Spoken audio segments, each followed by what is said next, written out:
श्री राम जय राम जय जय राम। श्री राम जय राम जय जय राम। श्री राम जय राम जय जय राम। श्री राम समर्थ श्री राम। परीसापणायसे करीना सुवर्णे लोह पालटेना। उपदेश करी बहुत जना अंकित सद्गुरूचा श्रीराम। श्रीमद ग्रंथराज दासबोधातील सद्गुरु स्तवन या विषयाचं चिंतन आपलं सुरू आहे। चिंतन अशासाठी करायचं की त्या चिंतनातून आपल्याला सद्गुरु कृपेचा मार्ग दिसावा, सद्गुरु कृपेची प्राप्ती व्हावी। सद्गुरु कृपेची प्राप्ती याचाच अर्थ शाश्वत आनंदाची प्राप्ती। सद्गुरु कृपेचं फळ एकदा चाखायला मिळालं की मग अन्य कोणतंही फळ चाखण्याची इच्छा मनामध्ये निर्माण होणारच नाही। अशा प्रकारचं ते सद्गुरु तत्व आहे। सद्गुरु हे आपल्या जीवनाचा फार मोठा एक साठा आहे, खूप मोठा आधार आहे, खूप मोठं शक्ती केंद्र या सद्गुरूच्या रूपाने आपल्या पाठीशी असतं। आपण करत असलेलं प्रत्येक कर्म, आपण करत असलेली प्रत्येक जी कर्माची बाजू असते ना, ही कर्माची बाजू आणि त्याचं अधिष्ठान असतं सद्गुरू। कारण कर्म करण्याची प्रवृत्ती आपल्याला जेव्हा मनामध्ये निर्माण होते तेव्हा चांगलं कर्म करावं असं आपल्याला आतून संकेत देणारं शक्ती केंद्र या सद्गुरूंच्या रूपाने आपल्यामध्ये बसलेलं असतं। आपण नेहमी पहा, कोणतंही काम करताना आपल्याला दोन संकेत मिळत असतात। आपण त्या संकेताकडे लक्ष ठेवत नाही म्हणून आपल्या लक्षात येत नाही। ईश्वर जसा अनेक प्रकाराने संकेत देत असतो, अनेक प्रकाराने आपल्याला मार्ग दाखवण्याचा प्रयत्न करत असतो। आपल्याला येणाऱ्या अडचणी अडथळे एवढाच फक्त आपल्याला स्मरणामध्ये विषय राहतो, आपल्या आठवणीमध्ये। पण काही चांगल्या घटना नाहीत का घडत आपल्या जीवनामध्ये? कितीतरी घटना घडत असतात। दिवसातून असा कितीतरी वेळेला चांगला संकल्पही मनामध्ये येत असतो, पण चांगल्या संकल्पाकडे मी कुठे लक्ष देतोय? हा चांगला संकल्प निर्माण होतो ही फक्त त्या सद्गुरूंच्या अस्तित्वाचं लक्षण असतं पहा। आणि म्हणून समर्थ म्हणाले की परीस आपणा ऐसे करीना। आता परीसाची उपमा त्याला दिलेली आहे। परीस काय करतो की परीस लोखंडाचं सोनं करतो। परीसाचा स्पर्श झाल्याबरोबर त्या लोखंडाचं सोनं होतं, आणि पण लोखंडाला आपलं परीस पण देता येत नाही। किती गंमत असते पहा।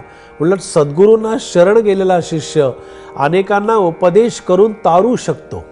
केवढं सद्गुरूंच्या कृपेमध्ये सामर्थ्य आहे।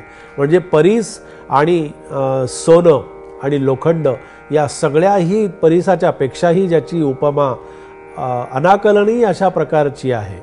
एक सुंदर अशा प्रकारची मोठी व्यापक कल्पना त्याच्या पाठीशी आहे। म्हणून सुवर्णे लोह पालटेना। एकदा सोन्याचा स्पर्श झाला तरी लोखंडाचं लोखंड पण जात नाही। लोखंड हे लोखंडच शेवटी त्याच्यामध्ये राहतं। उपदेश करायला गेल्यानंतर सुद्धा आपण एखादा सत्शिष्य जो असतो, हा एखादा सत्शिष्य आपल्या शिष्याला आणि प्रशिष्याला ते सद्गुरू रूपाचं ज्ञान देऊ शकतो। आणि ते सद्गुरू रूपाचं ज्ञान आपल्याला मिळण्यासाठी आपण नेहमी काय करावं? आपण नेहमी लक्षात ठेवावं, आपल्या दैनंदिन जीवनामध्ये, आपल्या दैनंदिन व्यवहारामध्ये एकदा परमेश्वराच्या रूपाची, परमेश्वराच्या पूजनाची, परमेश्वराच्या दर्शनाची, ईशकृपेची आवड मनामध्ये अंतःकरणामध्ये निर्माण झाली की आवडीनं आपण ते सगळं परमेश्वराची पूजा अर्चा करावी, परमेश्वराच्या स्मरणामध्ये राहावं। इतर गोष्टींचं विस्मरण कशामुळे होतं? परमेश्वराच्या स्मरणामुळे होतं। सद्गुरूंच्या चिंतनामुळे काय घडतं आपली अशी स्वाभाविक एक फार कल्पना असते पहा माणसाच्या मनामध्ये की काही नाही, म्हणाले अनुग्रह घेतला, गुरुमंत्र घेतला, सद्गुरूंना आम्ही आमच्या ठिकाणी जागा दिली, अस्तित्व दिलं, म्हणजे सद्गुरूंनी आम्हाला पाहिजे ते आमच्या मनासारखं घडून केलं पाहिजे असं असत नाही. सद्गुरू असतील, अहो देव सुद्धा, माणसाचं प्रारब्ध कोणी पुसून टाकणं शकत नाही. माणसाचं संचित जो तो ज्याच्याबरोबर जे घेऊन आलेला आहे त्याच्यामध्ये काहीही बदल तो करत नाही, करू शकत नाही आणि करू नये असाच संतांनी उपदेश केलेला आहे ना, की कुणाच्याही प्रारब्धामध्ये, कुणाच्याही याच्यामध्ये कधीही हस्तक्षेप करायचा नाही, कुणाच्याही याच्यामध्ये कधी डोळा आपण मध्ये पडायचं नाही.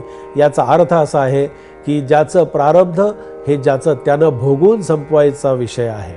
म्हणून संतांनी जे सांगितलं की कर्तव्य आणि कर्म जी आहेत ती कर्तव्य आणि कर्म आवडीनं, प्रेमानं, श्रद्धेनं करणारा भक्तच सद्गुरूंना आवडतो, तोच ईश्वराला आवडतो.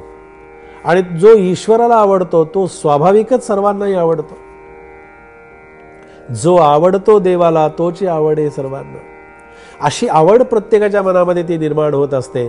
आपण नेहमी एक फक्त लक्षात ठेवावं की आपण सद्गुरूंचं होऊन राहावं. मी माझा होऊन राहतो ना, तिथे सगळी गडबड आहे. मी माझं म्हणून अस्तित्व जगण्याचा प्रयत्न करतो, तिथेच सगळा गोंधळ आहे. मी कुणाचा तरी आहे, माझं कोणीतरी आहे आणि माझं कोणीतरी चालवणारा, बघणारा, सांगणारा, माझा मालक कोणीतरी आहे, अशा प्रकारच्या धारणेनं आपल्याला एक फार मोठा दिलासा मिळतो, खूप मोठा आधार आपल्याला मिळत असतो. म्हणून आपण कुणाचं तरी होऊन राहण्यापेक्षा आपण सद्गुरूंचंच होऊन राहावं. आणि त्यातही एक पर्याय आपल्याला देतो मुद्दाम, की एक तर आपण गुरूंचं होऊन राहावं किंवा आपण देवाचं तरी होऊन राहावं. काय आपल्याला जे आवडतं ते पहा. माणूस म्हणेल नाही नाही देवाचं झालेलं आम्हाला जास्त आवडेल, कारण देवाजवळ आम्ही मागू शकतो, देव आमची इच्छा पूर्ण करतो. सद्गुरू आमची इच्छा पूर्ण करतात, पण आमच्या इच्छे पलीकडचंच आम्हाला ते देत असतात. पहा, आमची इच्छा ही नाशिवंत इच्छा आहे, आमची इच्छा संपणारी आहे, आमची इच्छा फार दळभद्री आहे, आमची इच्छा खूप वेगळ्या प्रकारची आहे. आम्हाला पैसा हवा आहे, आम्हाला संपत्ती हवी आहे, आम्हाला घरदार हवं आहे, आम्हाला गाडी हवी आहे, आम्हाला बंगला हवा आहे, आम्हाला मुलंबाळ हवी आहेत, आम्हाला प्रपंच हवा आहे. यातलं एकही माझ्याबरोबर येणार नाही आणि हे नाशिवंत आहे. या इच्छेमध्ये मी राहतो आणि ते देवाकडे मागतो. देवाला मागितलेलं ते कदाचित आवडत असेल, पण हे देवाला मागितलेलं सद्गुरूंना कधीही आवडत नाही. म्हणून जे मागायचं आहे, जी इच्छा करायची आहे, उलट काहीच मागण्याची इच्छा होऊ नये, हीच इच्छा जर असेल तर सद्गुरूंना शरण जा, तरच सद्गुरूंचे पाय धरा. असाच हा समर्थांचा समर्थ संदेश आज आपण या ठिकाणी श्रवण केलेला आहे. जय जय रघुवीर समर्थ.